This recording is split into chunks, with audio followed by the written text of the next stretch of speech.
When Baldwin IV finally succumbed to leprosy in 1185, he didn't just leave behind a throne. He left a power vacuum that acted like a black hole, sucking the Kingdom of Jerusalem into a civil war it couldn't afford. The Leper King had been the only force holding two vitriolic factions at bay. Once he was gone, the kingdom's elite spent more energy fighting each other than preparing for the inevitable storm brought by Saladin. The court factions, hawks versus doves.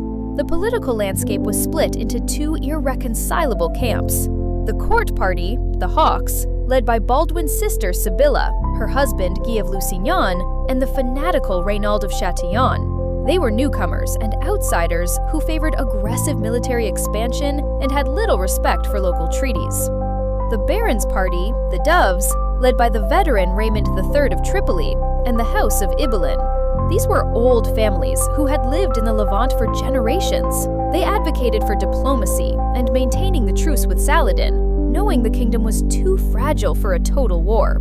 The coronation coup. The drama peaked after the death of the child king Baldwin V, Baldwin IV's nephew, in 1186. Raymond of Tripoli had been named regent, but the Hawks pulled off a stunning political heist. While Raymond was away, Sibylla was crowned queen in Jerusalem.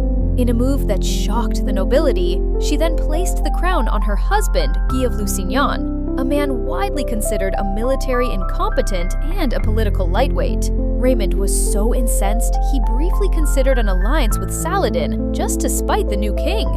The breaking point: Raynald's greed.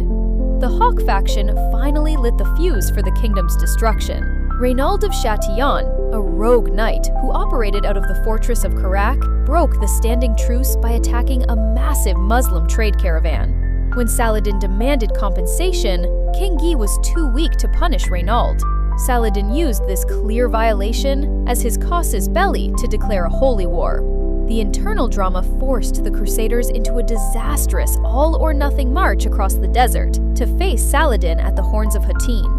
Because the leaders were still bickering in their tents, they made every tactical error possible, leading to the total annihilation of the Crusader army and the fall of Jerusalem just weeks later.